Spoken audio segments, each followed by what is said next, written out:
to promote the idea of the power of the unseen microbes and how critical they are in the soil and how much we're damaging them, with the power of women unseen landowners to save them. And frankly, what's happening is we humans, we're taking more than we're giving.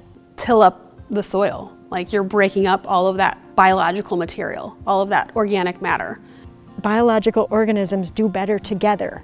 It's like our survival, you know, and people get very flippant with how they live. Reclamation is the study of soil that's been displaced. So that happens in construction, it happens in mining, where they take off the topsoil of an area, move it, and then, you know, they're wanting what's under it, or they're reshaping and grading. Well, what happens when you move that soil from its parent position, it kind of dies, and these tailings is what they're called, spoilings. So it's really hard once you put that soil back to get it to thrive again, because it's been sitting in the elements becoming dirt. It has to work that much harder to build all of that back up.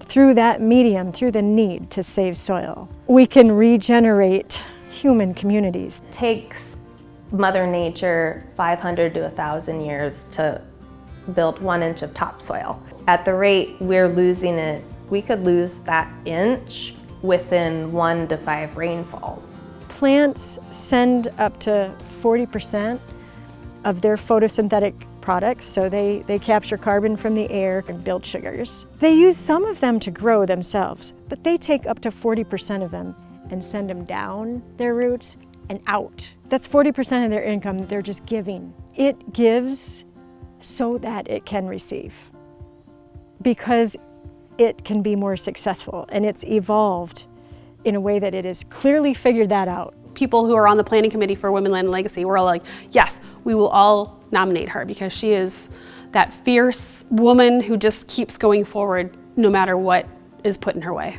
She did like nights and weekends, like she worked on her own time to make connections and to make it happen. Field of Dreams with literally cornfield in the background. Women in Soil event, the forecast was that the day would be very great. I think she got here at like 9 that morning and to help set up. All morning it rained, and it just kept raining, and it kept raining, and it turned out like we had to pivot. I do not think usually, I just kind of do.